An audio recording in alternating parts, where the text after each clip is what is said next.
Greetings. Welcome to ITR Live. I'm your host, Chris Hagenow, and we are back here in studio today for another episode of Iowa's most technologically advanced conservative podcast. I'm here with John Hendrickson, and Chris Ingstad is back. Instead of having to play old clips of his speeches, we can have the real thing here today. So welcome back on the podcast, Chris. It is so good to be back with you guys. I know you're excited.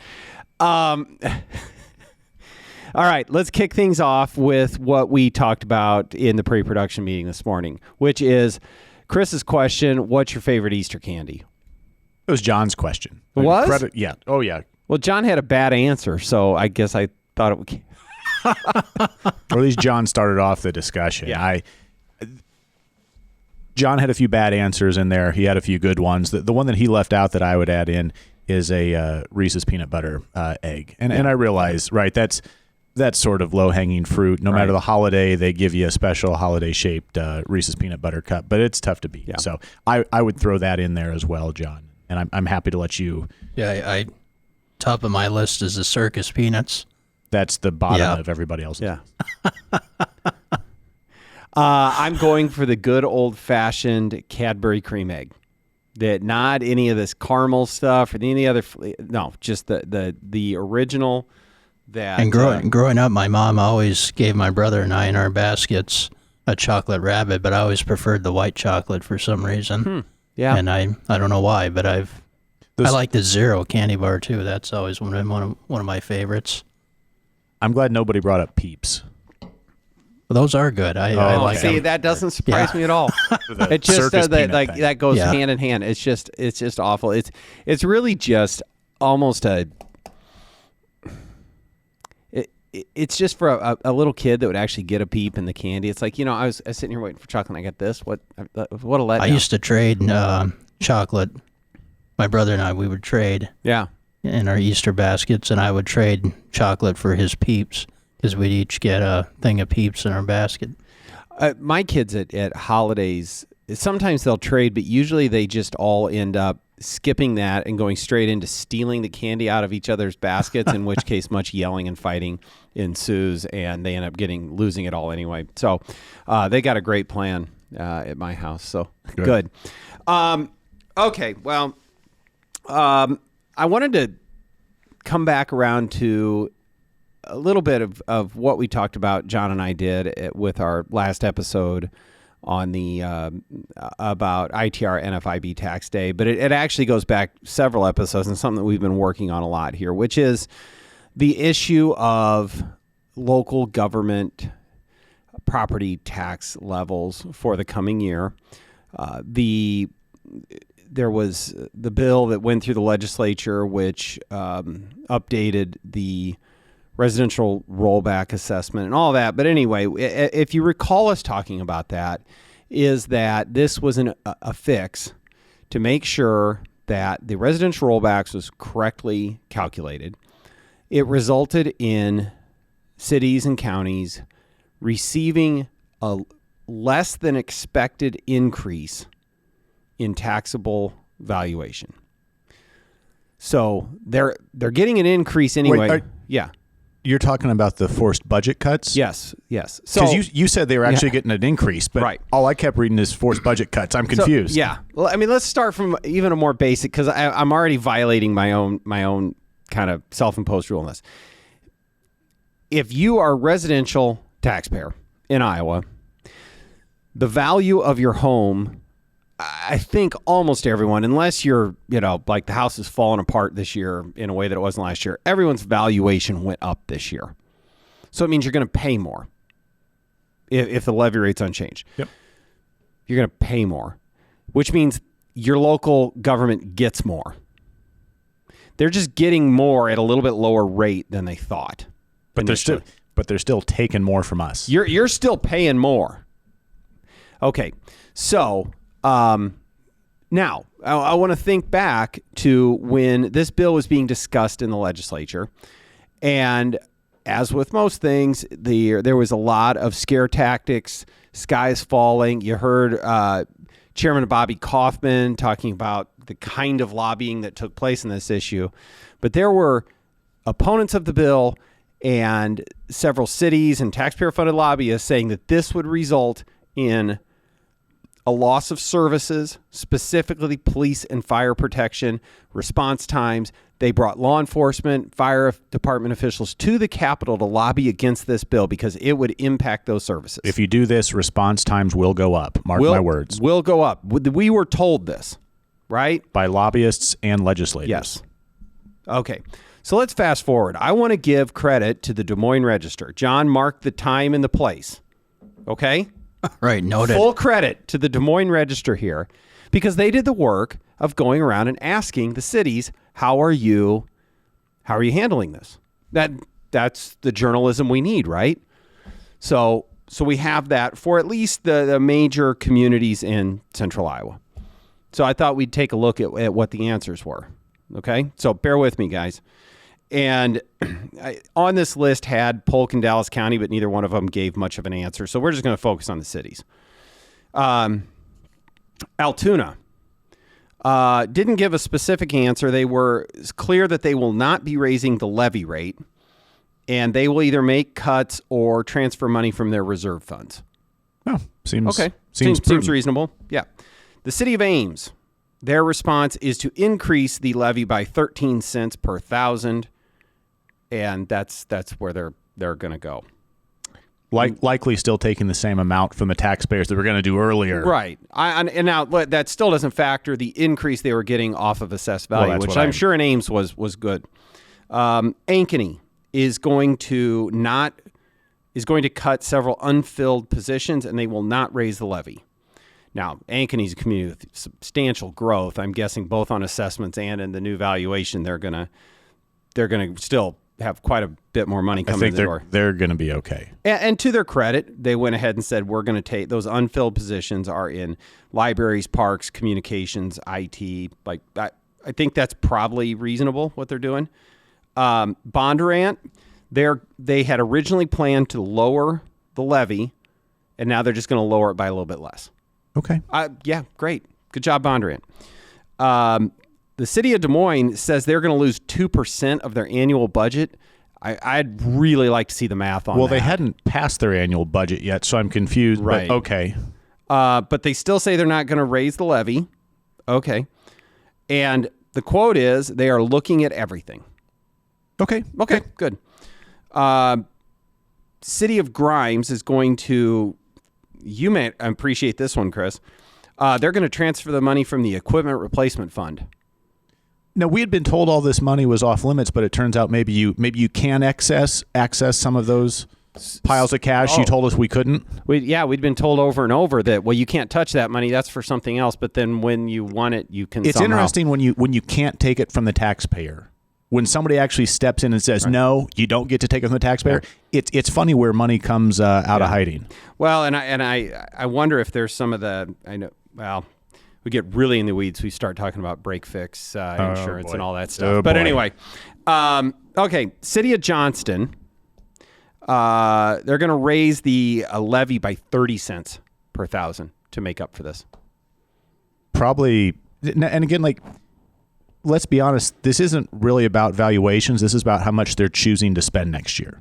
Correct. So they're going to raise their levy 30 cents to meet their spending desires. Right. Okay. Which I think under originally was, and I glanced at it and didn't have a chance to really, if you remember, we looked at that Johnston, but it was I think 6.75% increase this year. And the bottom line dollar amount was kind of proposed, yes. Right. So Urbandale, similar to Ankeny, eliminate unfilled positions, but they will not raise the levy. Urbandale's up to other things right now, but at least they're not going to raise the. But I'd heard from Urbandale's House rep that if we didn't do this, response times would go down because they have to cut police and fire, or response times would go up because they have to cut police and fire. It is interesting how those trying to square that is difficult. Can I sum this up with a couple things? One, nice job by the Register to go out and take the polls. And the reality is, most of these things we've heard the cities respond with are reasonable things and are good governance and sort of leave it in the local decision making. They've decided, well, we'll make do with this and without that. Yeah. And so in a sense, good for them. And then I go, then why do you resort to the scare tactics? Right. Or why are these sort of decisions not your first response? Why is your first response to take as much as you can from the taxpayer? And that's the frustrating part, Chris. And I guess what I'm trying to say is, as we have proposed lots of different ways to rein in local government spending and authority and these sorts of things, it is because their default is just to go to the taxpayer. And they're now proving that if we don't let them go right to the taxpayer, they will make some of these decisions. They will separate the wants from the needs. They will realize some untouchable stuff is actually in play and make the decision they think is best for their community. Well said. You shouldn't need that coming down, but apparently you do. Yeah. John, I want to make sure I give you a chance to jump in on this because Chris and I have been kind of going off here for a minute. I know how much you love local governments and you love, the intricacies of this, but I think there is a parallel here to how the state has conducted their affairs in those wants from the needs. And we've talked about it a lot, but hopefully this is the beginning of a lot of cities trying to do the same thing. Yeah, you're absolutely right. And this is one thing we even heard from Governor Reynolds when she was presenting at the Cato Institute. One of the points she made was that talking about her reorganization bill, which I would say is a fairly good piece of legislation. But anyways, she had said that the state has been following prudent budgeting, making difficult decisions, and that should be an example for locals to do as well, because let's face it, regardless if we're talking about income taxes or property taxes, what drives high taxation is local government spending. And what Chris said is absolutely right. For decades, local governments have been on basically autopilot and taking advantage of either high assessment windfalls or just continuing to increase their spending. And that has led to this property tax problem. And so the best solution to that is for them to start acting just as the state has done. And that means by being more prudent with their budgeting, looking at what are the priorities of government, what needs to be funded, what doesn't need, what cutbacks can be made, and also looking at how do you maybe rein in some of your services. And also this is why you probably need some good, strong fiscal rules at the local level, a budget spending limitation amendment. And I think, and we're seeing across Iowa, for example, I believe it was last week or maybe the week before, but people in Warren County rise up because they're just disgusted with what's going on. And there's been what I would consider a blame game going on at the local level where cities, counties, and school districts all blame each other and then they blame the state. And I think taxpayers are basically had enough. They're fed up and they want answers. They want to know when will that tax relief be provided. And so I think the state has been doing a good job providing an example for locals to follow. John, I read an article in the Sioux City paper about taxpayers who showed up to their local budget hearings and were saying just that. We're sort of fed up. We've had enough. And man, the city council members talked about how frustrating it was that people were frustrated with them. And I'm thinking, you guys are really missing the boat here. Yeah. I mean, sorry that you have to listen to your electorate tell you what they don't like about the job you're doing. I mean, maybe you should take some of that to heart then. Yeah. Yeah. We talked about this earlier today, guys, that there's a real disconnect here. And we tried to kick off the episode here with this today. An individual Iowa taxpayer cares about their bill. If I'm paying $5,000 this year and I'm paying $5,400 next year, that's an increase in my property taxes. But somehow, by and large, local governments do not see it that way. All they care about is the levy rate. That if the levy rate's unchanged, we didn't raise taxes. The levy rate doesn't matter. It doesn't matter to Iowans. And I feel bad every time we kind of go through all this terminology here on the podcast. What matters is what they pay. The levy rate is just it's a part of a calculation. It's a variable that gives you a product, and that product is your local budget, and that is what drives your property tax bill. So stop with the charade. But again, I think they actually believe it. Yeah. That is all about the levy rate. It gives them a talking point in their city official communications. There's such a source of pride. It is, I will say this. It is remarkable how many communities, once they go through the whole budget, figure it all out, what they really need, what they don't, is that they come back needing to levy the exact same amount the next year as they did the year before. It is amazing how many communities go through this difficult budget process and it magically comes back at the same levy rate. You know why? Because they got a windfall off of it on the backs of the property taxpayers. As assessments went up. You're choosing to spend all of the money. Again, let's make very clear. Local officials are choosing to spend all of the money that the assessment increases would give them. And then when the game's finally up and you didn't get all of it, then, okay, well, now we're going to cut police and fire, only we're not actually going to do that. We're just going to do it to scare you. I was thinking another one said, well, in some other project we were going to do, we'll just defer for a year. Prioritize. Great. Yeah. Thank you. Why was prioritizing and maybe scheduling something a year or two out not part of the plan before? Yep. This is why there's what we call an honesty gap within local government, because these local governments are one, they benefit from the complexity of the system because they can use it to distort the truth, and they can collect windfalls and claim that they're not doing anything. And that creates an honesty gap, and that's why you need more transparency and more fiscal rules applied to these local governments, because otherwise you're not going to solve this problem. So I'm going to move on here transition here to the last bit of the ITR NFIB tax day luncheon, that clip that we didn't play. John, you wanted me to play the clip of my closing speech. Chris, you insisted. Now, apparently, had I been here, I would not have let you get out of that chair until you played your bit too. So I'm going to play it. I really don't even remember what I said or whether it's meaningful or whether it's relevant to the conversation we're having right now. But I'm going to go ahead and play it, and hopefully it fits in with what we're talking about here today. The solution to property taxes is somehow local governments have to spend less. They have to spend less and they have to tax less. This state legislature, and you heard it all today, has done a tremendous job over the last 6 years, maybe the last 12 years, of limiting the growth in spending and then having that benefit taxpayers on the backside. All those tax cuts were done out of the excess revenue coming in. But limit spending so that the taxpayers benefit. It is absolutely critical that local governments do the same thing. That's the solution. So the state legislature is going to be looking at ways to lower the property tax burden. It has to come from limits on spending. It has to come from restraint and them following the example that the state legislature has given them. That's critical. So we're going to be there fighting for that. The answer to the future of the state of Iowa is a healthy, prosperous environment where we all can get ahead, where the next generation of Iowans can have a better life.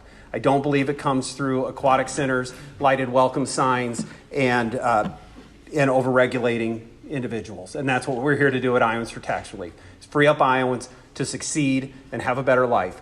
Thank you for being a part of that. We appreciate all of you, and have a great day.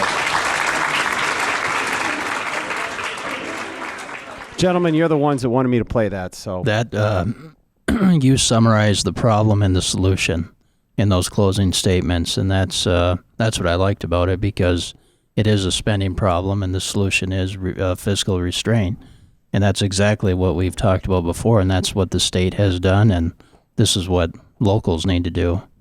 So some of the things about government doing less and staying out of the way of families and businesses, as opposed to trying to build or do more things to help the process, which is also a warning that you gave at the end. So a couple of things that fiscal restraint is not.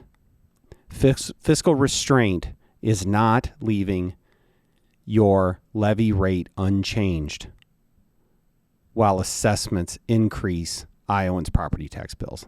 That is not fiscal restraint. The other thing that is not fiscal restraint is somehow limiting what local governments can spend or tax, but filling it back up with money out of a different pocket at the state level, as we saw with the county mental health levy. So back to the comments, fiscal restraint and ultimately benefiting taxpayers is spending less and taxing less. Full stop. Yeah, I think that's absolutely right. And we've seen efforts already this session by some in the legislature, and I think even Representative Jacoby has a bill to try to use the taxpayer relief fund to backfill cities. Currently, I don't think that bill is going to go anywhere, but you can see that effort is still out there, where there is an element that is arguing that the state needs to play a bigger part in this, and that's a mistake. Nope, that is really a mistake. Yeah. Well, good. It all makes perfect sense here inside the ITR Live podcast studio, and I think we've got it all figured out. So I guess all that's left to do on that is just get the message out, right? Yes. Good. Well, gentlemen, I appreciate it. Thanks a lot. We will have more conversation about Easter and food and candy and all that and on future episodes. Do you think we'll talk about property taxes more in the future too? It might come up. We'll see. Okay. But because there is a lot that needs to be said, and almost as an apology to our listeners, it's really complicated, and sometimes you have to come back to these several times to unpack what it means. And I want to close, I think, Chris, and I know I was moving towards wrapping this up, but our listeners have said if we've got something to say, we can go overtime. So I'm going to go overtime a little bit. We don't charge by the minute on this podcast. Right. So we've had a lot of Iowans that have come to us and said, I know even specifically in the last few days, I'm upset at this, but I don't know what to say. So I think to close today, you're upset at your property tax bill or what's going on, but you don't know what to say. Chris, help those folks understand what to do. I think the most natural thing that they should do is to go there and to be, first of all, be respectful, right, of the fact these folks are serving, and be respectful of the process. And rather than debate finer policy points or line items, and they're welcome to if they want to, but again, the folks on your governing boards are going to have their defenses ready for that. Tell them how you feel. Tell them how you feel. Tell them about yourself. And ask them what their plan is for you, and I think that's the best advice I can give is tell them how you feel, tell them what you need, what you're demanding, and ask them what their plan is for you. And I kind of tie that to a conversation I had with somebody a few weeks ago, and his comment was, "I'm always reading the paper what we're doing for development and developers, but I'm not sure how much more money those developers need." His comment was, "What about me? I've been here for 20 years. I raised my children here. What is this budget? What is this property tax burden doing for me?" And I think that's a fair question. And it's not wrong for cities to want to grow or develop or add new things, but how do you do that in the context of also not just doing that by saddling your existing residents, the people who've been with you for a long time, right? How do you do that without just putting a big heavy burden on their shoulders? And maybe if they think of it through that lens a little bit more, not just how fast and how much can we grow, but what's it going to do to everybody else who's already here, maybe some of those projects wouldn't quite meet approval and they could do without them. I think that's great advice. It's something that I learned over the years that it's difficult to put into practice, but when you're speaking out on an issue, whether as an elected official or a local citizen trying to engage in the process, tell your own story. Yes. Don't tell somebody else's. And talk about what you know, not what you think you know, or try to learn all the lingo and try and get in and go deep on a technical answer. They will win because they know those answers. But if you talk about what you know in your own lived experience, that they can't argue that point with you. If your argument is, I know that I've lived here for 20 years. I know that my tax bill has gone up much like the the person in Sioux City or this person here that you met with. I know that I'm frustrated at how much I'm being asked to pay year over year. You know those things. And it's hard. And it's a much more compelling story when you do it. So talk about what you truly know and believe, and you'll be on much safer ground. Yep. So good. And please go and do those things and show up and make your voice heard. It is an absolutely critical part of the process. Well, strength in numbers too. I mean, if you find a few like-minded friends, take them with you. That's right. Okay. Well, I'm glad we got that in. So I am going to try and wrap things up now. So please, our last several episodes we are seemingly increasing in our number of listeners around here. We met listener number 12 at Tax Day, John, because he was an old, longtime listener, but we really are growing, and so that's I believe that people are out there sharing the message and getting it out, and people are enjoying the content. So thank you very much. So please continue to do that and like and subscribe and share. And with that, we will see you next time on ITR Live.